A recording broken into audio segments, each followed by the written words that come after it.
Warahmatullahi wabarakatuh. Perkenalkan, nama saya Nita Mriani dengan NIM 225791010. Pada kesempatan kali ini saya akan menyampaikan jawaban saya dari soal tarifikasi perdagangan internasional. Yang pertama yaitu analisis kritis terhadap peran GATT dan WTO dalam membentuk kebijakan tarif global. Bagaimana kedua lembaga ini mempengaruhi kebijakan tarif Indonesia dan apa tantangan serta peluang yang dihadapi Indonesia. Berikut adalah analisis terhadap pengaruh GATT dan WTO terhadap kebijakan tarif Indonesia serta tantangan dan peluang yang dihadapi. Peran GATT dan WTO dalam kebijakan tarif global. Yang pertama adalah pengaturan tarif dan diskriminasi, di mana GATT yang didirikan pada tahun 1947 bertujuan untuk mengurangi tarif dan hambatan perdagangan lainnya. Dengan adanya WTO pada tahun 1995, aturan-aturan tersebut semakin diperkuat Indonesia sebagai anggota WTO terkait oleh komitmen untuk mengurangi tarif dan tidak menerapkan diskriminasi. Yang kedua adalah negosiasi multilateral, di mana GATT atau WTO menyediakan platform bagi negara-negara untuk bernegosiasi tentang tarif. Indonesia berpartisipasi dalam berbagai peraturan negosiasi yang memungkinkan pengurangan tarif dalam banyak sektor. Yang ketiga adalah resolusi sengketa, di mana WTO menyediakan mekanisme penyelesaian sengketa yang membantu negara-negara anggota untuk menyelesaikan konflik yang berkaitan dengan kebijakan tarif. Ini memberi Indonesia alat untuk melindungi kepentingan dagang. Terus yang kedua itu pengaruh terhadap kebijakan tarif Indonesia, di mana terdiri dari kepatuhan terhadap komitmen, yaitu Indonesia harus mematuhi kewajiban tarif yang disepakati dalam WTO. Ini dapat membatasi kemampuan pemerintah untuk mengatur tarif secara independen, terutama dalam melindungi industri domestik. Yang kedua itu penyesuaian kebijakan, di mana Indonesia telah melakukan penyesuaian kebijakan tarif untuk memenuhi komitmen internasionalnya yang dapat mempengaruhi industri tertentu yang lebih tergantung pada proteksi tarif. Yang ketiga itu dampak pada konsumen, yaitu pengurangan tarif dapat meningkatkan daya saing pada impor, tetapi juga dapat membebani industri lokal yang tidak siap bersaing, sehingga berpotensi mengurangi lapangan kerja. Terus di mana ada tantangan yang dihadapi Indonesia, terdiri dari yang pertama ketidakmampuan beradaptasi, yaitu banyaknya sektor industri di Indonesia mungkin belum siap untuk bersaing di pasar internasional yang lebih terbuka sehingga dapat mengalami penurunan. Yang kedua, keterbatasan infrastruktur. Keterbatasan infrastruktur dan teknologi dapat menghambat kemampuan industri Indonesia untuk bersaing secara global. Yang ketiga, resistensi politik, yaitu kebijakan pengurangan tarif dapat menghadapi resistensi dari kelompok-kelompok yang merasa dirugikan seperti pekerja di sektor yang terdampak. Terus ada peluang yang dihadapi Indonesia. Yang pertama itu akses pasar yang lebih luas. Dengan mengikuti aturan WTO, Indonesia dapat memperoleh akses pasar yang lebih luas ke negara lain yang dapat meningkatkan ekspor. Yang kedua itu peningkatan investasi asing. Kepatuhan terhadap aturan WTO dapat menarik investasi asing karena investor melihat stabilitas dan kepastian hukum dalam sistem perdagangan. Yang ketiga itu diversifikasi ekonomi, yaitu Indonesia memiliki peluang untuk diversifikasi ekonominya dengan meningkatkan industri yang lebih kompetitif di pasar global. Soal yang kedua, evaluasi komprehensif tentang keselarasan antara kerangka hukum nasional Indonesia dengan perjanjian perdagangan internasional dalam konteks tarifikasi. Identifikasi area-area potensial konflik dan berikan rekomendasi untuk harmonisasi yang lebih baik. Jawabannya, identifikasi area-area potensial konflik di mana terdiri dari regulasi tarif yang berbeda. yaitu memiliki masalah kebijakan tarif nasional yang lebih protektif dapat bertentangan dengan kewajiban pengurangan tarif di bawah perjanjian internasional. Yang kedua, prosedur administratif yang rumit. Masalahnya itu prosedur dan regulasi yang berbelit-belit dapat pengenaan tarif dapat menyebabkan ketidakpastian bagi pelaku usaha. Yang ketiga, regulasi lingkungan dan kesehatan. Masalahnya yaitu kebijakan perlindungan lingkungan dan kesehatan yang ketat dapat memengaruhi tarif dan kebijakan perdagangan. Yang keempat, keterbatasan dalam perlindungan produk dalam negeri. Memiliki masalah kebijakan tarif yang diadopsi untuk melindungi produk dalam negeri dapat menjadi konflik dengan prinsip perdagangan bebas. Yang kelima, kepatuhan terhadap standar internasional. Masalahnya itu perbedaan antara standar nasional dan internasional dalam hal kualitas dan keamanan produk dapat menjadi hambatan. Yang kedua itu rekomendasi untuk harmonisasi yang lebih baik, di mana di sini terdapat rekomendasi yang pertama peninjauan dan penyelesaian kebijakan tarif. Yang kedua, peningkatan transparansi dan efisiensi proses administratif. Yang ketiga, keterlibatan stakeholder dalam pengembangan kebijakan. Yang keempat, harmonisasi standar. Yang kelima, pelatihan dan peningkatan kapasitas. Yang keenam, monitoring dan evaluasi berkala. Jadi, keselaraan antara kerangka hukum nasional Indonesia dan perjanjian perdagangan internasional merupakan tantangan yang kompleks namun penting.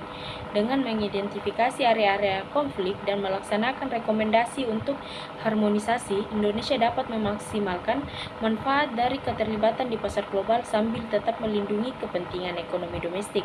Harmonisasi tidak hanya akan memperkuat posisi Indonesia di dunia perdagangan, tetapi juga akan menciptakan iklim investasi yang lebih menarik dan stabil. Soal yang ketiga adalah studi kasus. Pilih salah satu produk ekspor unggulan Indonesia dan jelaskan bagaimana harmonisasi sistem digunakan dalam klasifikasi produk tersebut. Bagaimana klasifikasi ini mempengaruhi daya saing produk tersebut di pasar internasional. Jawabannya di sini studi kasus ekspor unggulan Indonesia yaitu CPO atau crude palm oil, di mana terdiri dari pengantaran produk yaitu crude palm oil atau CPO adalah salah satu produk ekspor unggulan Indonesia. Indonesia merupakan salah satu produsen dan eksportir terbesar CPO di dunia. CPO digunakan dalam berbagai industri termasuk makanan, kosmetik, dan biofuel. Yang kedua, penggunaan harmonisasi sistem atau HS. Harmonisasi sistem atau HS adalah sistem klasifikasi produk internasional yang digunakan untuk tujuan tarif dan statistik perdagangan. CPO diklasifikasikan di bawah kode HS 1511 yang mencangkup palm oil and its palm oil in its fermentation. Yang ketiga, proses klasifikasi, di mana terdiri dari penentuan kode HS dan dokumentasi dan pelaporan. Yang keempat adalah pengaruh klasifikasi HS terhadap daya saing, yaitu terdiri dari tarif dan akses pasar, transparansi dan kepatuhan, analisis pasar, dan identifikasi peluang dan tantangan. Soal yang keempat adalah analisis komparatif antara mekanisme penyelesaian sengketa tarif di WTO dengan mekanisme regional ASEAN. Apa kelebihan dan kekurangan masing-masing sistem dan bagaimana Indonesia dapat mengoptimalkan pengguna kedua mekanisme tersebut? Jawabannya adalah penyelesaian sengketa tarif adalah aspek penting dalam menjaga stabilitas perdagangan internasional, baik di WTO maupun di ASEAN. Memiliki mekanisme masing-masing untuk menyelesaikan sengketa yang melibatkan tarif dan kebijakan perdagangan. Berikut adalah analisis komparatif antara kedua mekanisme tersebut, termasuk kelebihan dan kekurangan masing-masing sistem, serta bagaimana Indonesia dapat mengoptimalkan penggunanya. yaitu mekanisme penyelesaian sengketa di WTO. Memiliki kelebihan yang pertama, struktur yang kuat, yang kedua panel independen, yang ketiga kepatuhan internasional, dan memiliki kekurangan yang itu proses yang panjang, biaya yang tinggi, dan dominasi negara besar. Terus mekanisme penyelesaian sengketa di ASEAN memiliki kelebihan yaitu proses yang lebih cepat, keterbukaan dan kolaborasi, dan konteks yang regional, dan memiliki kekurangan yang pertama keterbatasan kekuatan hukum, kurangnya panel independen, prosedur yang kurang terstandarisasi. Optimalisasi pengguna kedua mekanisme oleh Indonesia, di mana memiliki lima, yaitu yang pertama adalah strategi dual track, yaitu Indonesia dapat mengembangkan strategi yang memanfaatkan kedua mekanisme secara bersamaan, menggunakan WTO untuk sengketa yang berskala besar atau memiliki implikasi global, sementara ASEAN untuk masalah yang lebih regional dan langsung. Yang kedua, peningkatan kapasitas hukum, yaitu memperkuat kapasitas hukum domestik dan tim hukum yang mampu menangani sengketa di kedua forum. Pelatihan tentang prosedur dan praktik terbaik dari kedua sistem dapat meningkatkan daya saing Indonesia. Yang ketiga, keterlibatan proaktif, yaitu Indonesia harus aktif terlibat dalam proses penyelesaian sengketa baik di WTO maupun ASEAN. Ini termasuk memberikan input yang konstruktif dalam negosiasi dan konsultasi awal untuk mencegah eskalasi sengketa. Yang keempat adalah penguatan implementasi ekonomi, yaitu memperkuat diplomasi ekonomi dengan negara-negara mitra untuk menyelesaikan sengketa melalui dialog sebelum masuk ke proses formal, mengurangi waktu dan biaya yang diperlukan. Yang kelima adalah pengawasan dan evaluasi kebijakan, yaitu mengadopsi mekanisme pengawasan untuk mengevaluasi dampak kebijakan tarif domestik terhadap pasar internasional. Ini dapat mengurangi kemungkinan terjadinya sengketa di masa depan. Jadi, kedua mekanisme penyelesaian sengketa baik di WTO maupun di ASEAN memiliki kelebihan dan kekurangan yang dapat dimanfaatkan Indonesia dengan mengadopsi pendekatan yang strategis dan terintegrasi serta meningkatkan kapasitas hukum dan diplomasi. Indonesia dapat mengoptimalkan penggunaan kedua mekanisme tersebut untuk melindungi kepentingan perdagangan yang memperkuat posisinya di pasar global. Terus, soal yang kelima adalah jelaskan bagaimana mengintegrasi prinsip-prinsip GATT atau WTO dan kepentingan nasional. Jawabannya adalah mengintegrasikan prinsip-prinsip GATT atau WTO dengan kepentingan nasional merupakan tantangan yang kompleks tetapi penting bagi negara-negara anggota termasuk Indonesia. Berikut adalah langkah-langkah dan pendekatan yang dapat diambil untuk mencapai integrasi yang efektif. Yang pertama adalah pemahaman prinsip GATT atau WTO, di mana sebelum mengintegrasikan penting untuk memahami prinsip dasar GATT atau WTO antara lain, yaitu yang pertama adalah non-diskriminasi, yang kedua keterbukaan pasar, yang ketiga transparansi, yang keempat penyelesaian sengketa. Yang kedua adalah analisis kepentingan nasional, di mana terdiri dari dua, yaitu identifikasi sektor krisis dan penilaian dampak. Tiga, kebijakan perdagangan yang seimbang, terdiri dari dua, yaitu integrasi strategi dan fleksibilitas dalam negosiasi.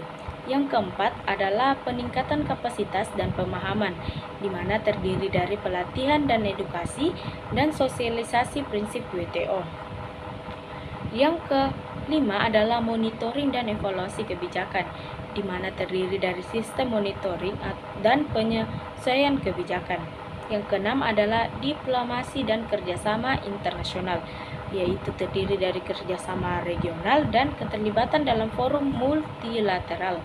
Yang ketujuh adalah komunikasi dengan publik, di mana terdiri dari sosialisasi kebijakan dan dialog dengan stakeholder. Jadi, mengintegrasikan prinsip-prinsip GATT atau WTO dengan kepentingan nasional memerlukan pendekatan yang terencana dan partisipasif. Dengan melakukan analisis mendalam, kebijakan yang seimbang, peningkatan kapasitas, dan oplomasi yang aktif, Indonesia dapat memanfaatkan keanggotaan WTO sambil tetap melindungi dan mempromosikan kepentingan ekonominya. Ini bukan hanya tentang mematuhi komitmen internasional, tetapi juga tentang menciptakan kebijakan yang mendorong pertumbuhan ekonomi yang berkelanjutan, inklusif. Itulah jawaban dari saya, kurang lebihnya mohon dimaafkan.